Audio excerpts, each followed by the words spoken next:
Now I would like to pass the floor to Raúl Aranda from the University of Munich that will tell us a little bit which safety benefit can airbag-clothes deliver. We know that as of today we have only one mechanical type of airbag that is homologated. So let's see what is happening in the next future. Buenos días a todos, un placer saludarles. Good morning, everyone. I'm research at the University of Munich, Department of the Biomechanics and Action Analysis. Some factors like their poor visibility, their inherent instability, and especially their limited structural protection, make power two-wheelers one of the most dangerous modes of transportation, which in the end, it is translated in a higher risk of fatal accident. Looking at some statistics, in the motorcyclists and moped users accounted the 28% of all world traffic accidents in 2018, the 70% in the European Union. If we get a little closer, only in Germany, at the same year, 619 riders died and more than 10,000 were severely injured. Focusing on the thorax is the fourth most frequent body region injured, but present the highest rate of MIS3 plus injuries, more than 50%.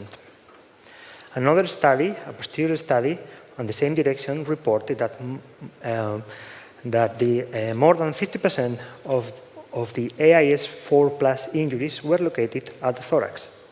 For those who are not familiarized with the AIS code, an AIS4 plus injury means a severe, a critical, or a fatal injury. Well, to protect the thorax, the main proposal from the passive safety perspective is the use of personal protective equipment, especially the use of an airbag protector. So what is an airbag protector for motorcyclists? In a very simple way, an airbag protector for motorcyclists is an inflatable system usually integrated in a jacket or a vest, which will be electronically or mechanically activated in case of accident. Most of the airbags available today on the market are certified according to the requirements of the standard EN 221-4 or 5. This standard evaluates the airbag protection performance of the airbag through an impact force attenuation test. In this test, a 5-kilogram striker hits the airbag placed over a steel anvil at an impact speed of 4.5 meters per second, around 16 kilometers per hour. Depending on the transmitted force measured by the load cell placed under the anvil, the airbag will be classified in level 1 or level 2 of protection. However, some doubts have emerged about the suitability of this test to evaluate the protective performance of the airbag alone.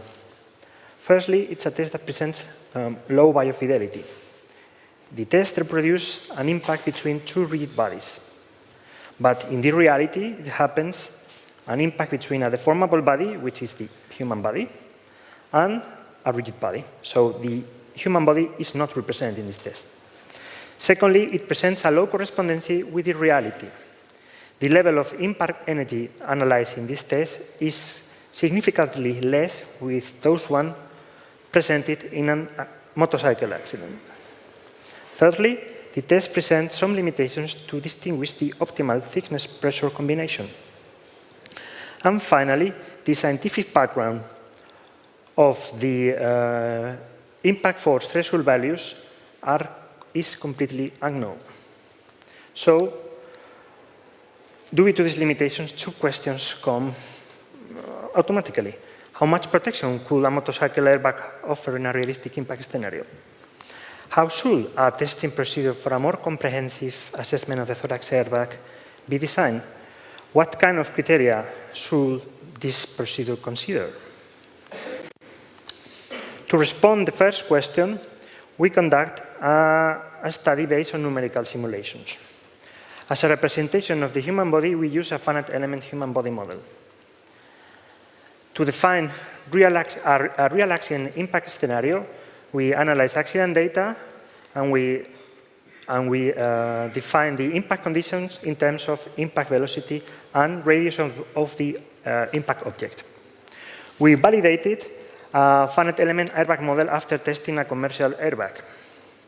And finally, we base our analysis of the protection performance of the airbag into biomechanical criteria.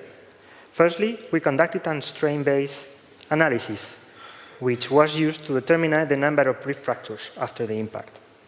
Secondly, we measured the thorax compression, which, according to the compression criterion, is an indicator of the injury severity. Let's see some results. For an impact against an horizontal object at an impact velocity of 30 kilometers per hour, the airbag will be able to reduce the thorax compression from the 97 millimeters to 78 millimeters, reducing also the injury severity. A positive effect of the airbag is also observed by the strain-based analysis, being the airbag able to reduce the number of rib fractures from 6 to 0 in this case. However, if we look at the same impact scenario, but in this case at an impact velocity of 60 kilometers per hour, no significant influence of the airbag was observed.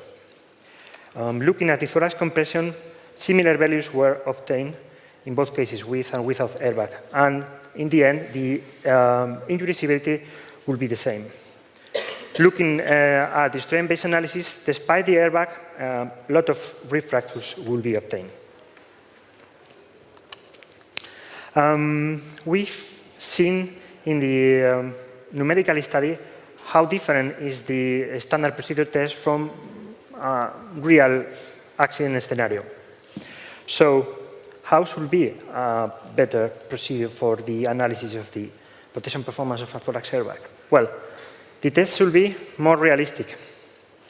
That means that it should be closer to an accident impact scenario. It should be also more biofidelic. The human body, or at least the thorax of the human body, should be represented. So we need a human surrogate. And thirdly, the airbag protection, the evaluation of the airbag protection should be based on biomechanical criteria. Some of the last proposals and researchers are going in this direction. They are obtaining a more realistic impact scenario basically by increasing the impact energy. How? Increasing the impact mass and the impact velocity.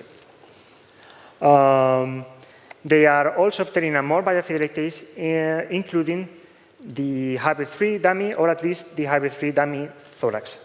The hybrid 3 dummy is an anthropometric test device extensively used in the automotive field, and it is equipped with a transducer which permits to measure the thorax compression during an impact. This point is important because with the measurement of the thorax compression and the posterior calculation of the viscous response, we can obtain an estimation of the skeletal and soft tissue injury severity.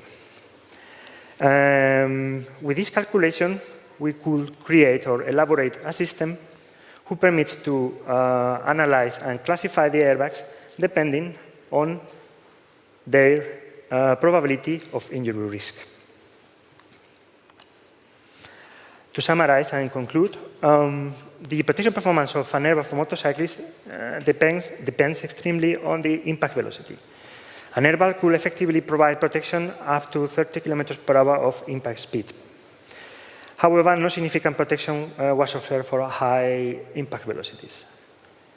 The doubts emerged about the current standard procedure to evaluate the protection performance of thorax airbags motivates the research of a new test procedure.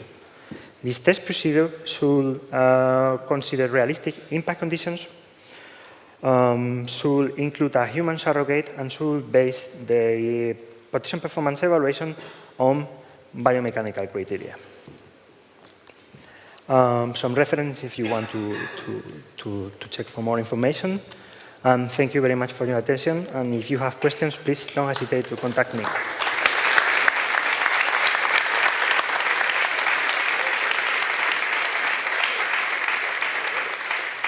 Thank you very much, Raúl.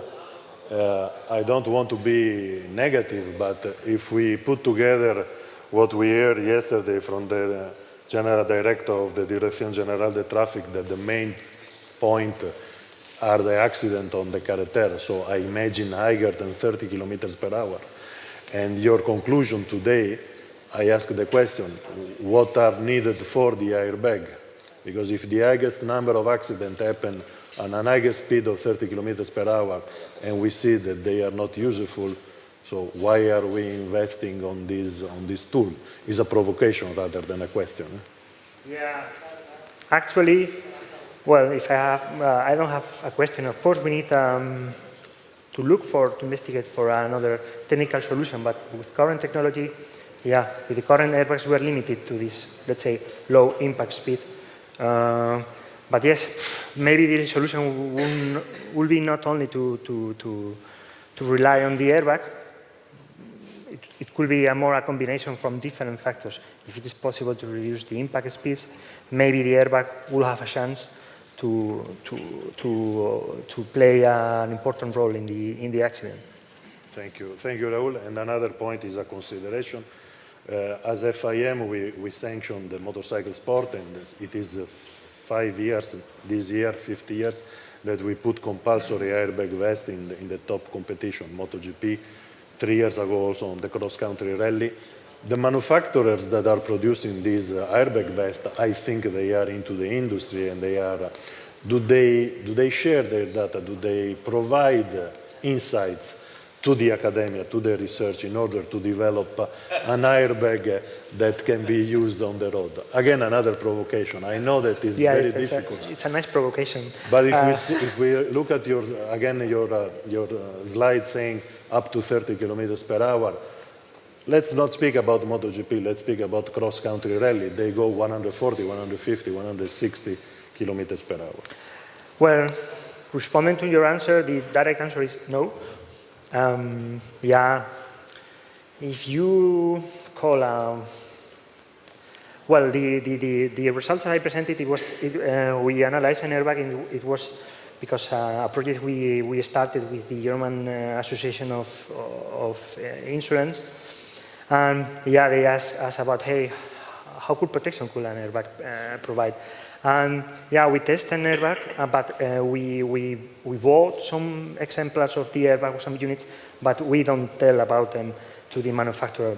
My experience in a lot of research projects, working with all of them, researchers, test institutions, manufacturers, yeah, when you are telling them, hey, do you want to try something new, to test in a different way from the standard, yeah, they are a little bit afraid, because yeah, they are afraid about, yeah, maybe my device will not obtain good results, will not provide the protection that everyone is expecting. So, yeah, that's it's a long way, let's say, it's a long way. Let's hope to be there. Thank you very much, Raúl.